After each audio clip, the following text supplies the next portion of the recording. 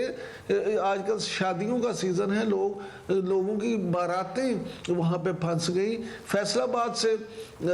کچھ لوگ بتا رہے تھے کہ وہاں پہ جو بزنس مین ہے, آپ کو پتہ ہے فیصل آباد جو بزنس سٹی ہے, وہ وہاں پہ گئے ہوئے تھے شادی کے بعد, وہ 3 دن ہو گئے وہاں سے نکل نہیں سکے. تو یہ ساری چیزیں جب آپ دیکھیں تو اس میں اوورآل تو نقصان ہی نقصان ہے. فائدہ اگر عملاً آپ دیکھیں تو کسی فریق کا بھی کوئی فائدہ نہیں ہے, اور ملک کا سب سے زیادہ نقصان ہے. سر, اب یہ جو کل ہم نے دیکھا بہت سارے لوگ اپنی جان سے بھی گئے, چاہے وہ رینجرز کے ہوں چاہے پی ٹی آئی کارکنان کے, اور رانا ثناء اللہ صاحب کہتے ہیں کہ جناب ان کے جو مقدمات ہیں وہ اس قیادت کے خلاف جو احتجاج میں شامل تھے ان کے خلاف کٹیں گے. تو بظاہر تو اب یہ محسوس ہوتا ہے کہ حکومت اب کوئی بھی سپیس نہیں دے گی انہیں. دیکھیں اس وقت میں پھر آپ سے یہ کہوں گا کہ حکومت کو اپنی رٹ قائم کرنے کے لیے یا قائم رکھنے کے لیے اب کچھ نہ کچھ سخت اقدامات کرنا پڑیں گے. جہاں تک رہ گئی بات یہ کہ سپیس کی, تو سپیس تو اسی وقت ملتی ہے جب پولیٹیکل مائنڈ کام کرے. جیسا میں نے آپ سے پہلے کہا, آج آپ نے ابھی رانا ثناء اللہ صاحب کو کوٹ کیا کہ رانا ثناء اللہ صاحب جو ہیں وہ یہ کہتے ہیں, لیکن میں آپ کو سے یہ دعویٰ کرتا ہوں کہ آپ ایک دفعہ رانا ثناء اللہ صاحب کی ہی اگر ڈیوٹی لگا دیں اور ان سے یہ کہیں کہ آپ مذاکرات کریں, اس معاملے کو حل کریں, تو وہ شاید اس کا کوئی نہ کوئی حل نکال لیں. لیکن یہاں پہ رکاوٹ جو ہے وہ یہ ہے کہ پی ٹی آئی جو ہے اس کے جو 3 مطالبے ہیں, اب بہت سارے لوگ جو سیاست کے رموز سے واقف نہیں, وہ یہ سمجھتے ہیں کہ شاید کہ 3 مطالبے پورے ہوں گے تو عمل کام ہوگا. ایسا نہیں ہوتا. جب بھی مطالبات کی بات ہوتی ہے, مذاکرات کی بات ہوتی ہے, تو ہر فریق کی طرف سے تھوڑے سے زیادہ مطالبات جان بوجھ کے پیش کیے جاتے ہیں تاکہ جب بیٹھے بات چیت ہو تو اس میں بارگن کر کے کچھ حاصل کر لیا جائے. اب پی ٹی آئی کا بنیادی مقصد جو ہے, وہ پی ٹی آئی کو بھی یہ پتہ ہے کہ وہ فارم 47 ہو یا 45, یہ حکومت اب اس طرح سے واپسی نہیں ہو سکتی, ان کو سو کارڈ مینڈیٹ واپس نہیں مل سکتا. لیکن جو باقی 2 مطالبات ہیں کہ عمران خان کی رہائی ہو اور ان کے لوگوں کی رہائی ہو, اس پہ بات چیت ہو سکتی ہے. تو یہ سارے معاملات جو ہیں الٹیمیٹلی آپ کو اگر آپ نے معاملہ حل کرنا ہے تو آپ کو اس کا سیاسی حل ہی کرنا پڑے گا.